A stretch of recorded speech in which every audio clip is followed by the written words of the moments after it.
Tanda-tanda Amerika Serikat dan Inggris benar-benar ikut terjun ke dalam medan perang. Terbaru pada Selasa 12 November 2024, sekutu Israel itu kembali meluncurkan 3 serangan ke Hodeidah, Yaman. Mengutip Al-Mayadin pada 12 November, hal itu diumumkan oleh media Yaman dan serangan telah dilakukan pada Selasa 12 November sebelum matahari terbit. Dilaporkan bahwa pesawat tempur agresi Amerika Inggris telah melancarkan 3 serangan udara. Lokasi tepatnya berada di daerah Al-Fazah di distrik Al-Tuhaita Selatan Provinsi Hodeidah. Disebut bahwa serangan itu menjadi bukti upaya putus asa untuk menekan front Yaman yang jelas-jelas mendukung Gaza dan Lebanon. Sehingga Amerika Serikat Inggris memperbarui agresi terhadap Yaman, melancarkan serangan udara yang menargetkan Provinsi Hodeidah. Aksi itu menunjukkan keterlibatan mereka di dalam konflik di Yaman, semakin mengindikasikan bahwa kedua negara sekutu Israel tersebut benar-benar terjun dalam perang yang berlangsung. Perlu diketahui saja sebelumnya pada Senin 11 November, Amerika Serikat Inggris juga telah meluncurkan total 9 serangan udara di Provinsi Sada dan Amran. Namun, tidak ada kerugian militer yang tercatat. Brigade Al-Qassam klaim menewaskan 15 IDF dari jarak dekat di Beit Lahia di jalur Gaza. Dikabarkan persenjataan yang dilontarkan oleh sayap militer Hamas tersebut adalah senjata ringan hingga granat. Mengutip Tribun News pada 12 November, hal itu menurut pernyataan resmi Brigade Al-Qassam lewat saluran telegramnya 10 November 2024. Lebih tepatnya Al-Qassam terlibat kontak senjata dengan unit yang terdiri dari 15 tentara Israel dari jarak dekat. Al-Qassam mengklaim bahwa serangan jarak dekat mereka tersebut sukses membunuh semua tentara musuh, di mana Al-Qassam melawan unit IDF dengan senjata ringan dan granat di utara Beit Lahia di jalur Gaza. Selain itu, roket Yashin 105 muatan tandem milik Al-Qassam juga menargetkan 2 APC Israel. Tak sebatas itu, Al-Qassam juga meledakkan bulldozer militer di Camp Jabalia dan menargetkan pasukan Israel di dekat koridor Netzarim dengan mortir. Eskalasi Israel menargetkan tentara Suriah di pedesaan Aleppo dan Idlib. Dengan begitu, Iran mendesak negara-negara yang bergabung dalam OKI untuk memberlakukan sanksi embargo senjata Israel. Mengutip Tribun News pada 12 November, kabar eskalasi itu diumumkan oleh sumber militer Suriah beberapa waktu ini. Lebih tepatnya, serangan Israel disebut telah dilakukan sekira pukul 00.45 dini hari pada 9 November 2024. Di mana tentara Israel melancarkan agresi udara dari arah tenggara Aleppo yang menargetkan sejumlah lokasi di pedesaan Aleppo dan Idlib.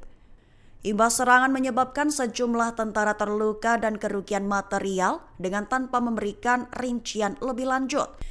Sementara itu, mengutip Tehran Times, Wakil Menteri Hukum dan Urusan Internasional Iran Qasem Gharibabadi turut buka suara, di mana ia mengungkap bahwa situasi tak hanya di Suriah, namun juga Gaza dan Lebanon adalah bukti kejahatan perang Israel.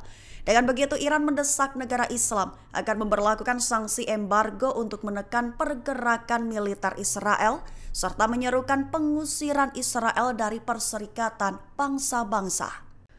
Hizbollah dikabarkan telah kembali melakukan serangan terbesarnya sejak Minggu 10 November hingga Senin 11 November malam waktu setempat, di mana melakukan serangan roket besar-besaran dengan target adalah markas Komando Utara di selatan Safad.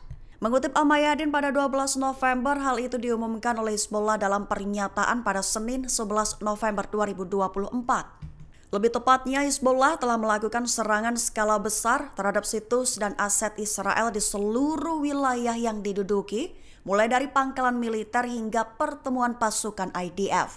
Persenjataan yang dilibatkan antara lain rentetan roket, tembakan artileri, dan serangan udara pesawat nirawak. Terpenting dalam serangan terbaru, di mana eskalasi terus berlanjut saat rentetan roket besar-besaran menargetkan pangkalan Amiyad. Disebut menjadi lokasi yang berfungsi sebagai markas Komando Utara di selatan Safad. Serangan itu disebut menandai satu di antara serangan terbesar hari itu dan menggarisbawahi sifat operasi Hizbollah yang semakin intensif. Serangan skala besar Hizbullah ke Israel sejak Minggu 10 November hingga Senin 11 November 2024 malam telah terjadi. Mengutip Al-Mayadin pada 12 November, rincian serangannya adalah penargetan kota Safed dengan rentetan roket. Tak sebatas itu, rentetan roket Hizbullah juga menargetkan sekelompok tentara Israel di pinggiran timur Maron al-Rash. Pertemuan tentara Israel di lokasi Al-Abad, Pangkalan Sakra di utara Aka, wilayah Krayot di utara Haifa, dan pangkalan industri militer Zvolon. Sejumlah pemukim Israel juga menjadi sasaran rentetan roket, di antaranya pemukiman Ma'alot, Tarshiha, Hatzor Haklilit, Katsrin, Rosh Pinah, Meron, dan Yeshut Hama'ala. Skuadron pesawat nirawak Hizbullah juga diluncurkan menyasar kerumunan tentara Israel di pinggiran timur Maron al-Rash dan berhasil mengenai sasaran secara langsung. Rentetan roket besar juga menghantam pangkalan pelatihan Brigade Penerjun Payung di pemukiman Karmiel. Pangkalan logistik divisi ke-146 sebelah utara kota Sheikh Danaun, timur Naharia juga menjadi target gempuran drone kamikaze Hizbullah. Menteri Pertahanan yang baru diangkat, Israel Katz, menyebut bahwa fasilitas nuklir Iran lebih rentan dari sebelumnya. Dengan lontaran pernyataan tersebut, apakah Israel benar-benar akan menghantam fasilitas nuklir Iran tersebut? Mengutip The Times of Israel pada 12 November, hal itu diutarakan Israel Katz dalam postingan Instagramnya pada Selasa 12 November 2024 waktu setempat. Lebih tepatnya, Iran saat ini disebut sedang berada dalam kondisi dan situasi yang lebih rentan terhadap kerusakan fasilitas nuklirnya daripada sebelumnya. Dijelaskan lebih lanjut bahwa ada kemungkinan untuk mencapai tujuan yang paling penting dari Israel, yaitu menggagalkan dan menyingkirkan ancaman pemusnahan yang mengancam negara Israel secepatnya. Perlu diketahui, Israel dan Iran saling serang dengan rudal, memicu kekhawatiran akan meluasnya perang Timur Tengah. Irak kembali menggempur Israel dengan serangan pesawat nirawak alias drone pada Selasa 12 November pagi sebelum matahari terbit. Bersumpah akan terus mengintensifkan serangan hingga benteng musuh hancur dan rata. Mengutip Al-Mayadin pada 12 November, kabar itu diumumkan oleh Perlawanan Islam di Irak dalam pernyataannya pada 12 November 2024. Lebih tepatnya, Irak kembali meningkatkan serangannya terhadap Israel, mengerahkan drone tempur untuk menghantam sejumlah target strategis di Israel. Serangan kali ini disebut menjadi satu di antara aksi balasan intensif menambah ketegangan di wilayah yang sudah memanas. Pernyataan resmi menjelaskan bahwa pihak militer Irak bersumpah akan terus melancarkan serangan lebih kuat. Perlu diketahui saja, kemarin pada Senin 11 November, Irak juga telah melancarkan 6 serangan ke Israel juga dengan drone.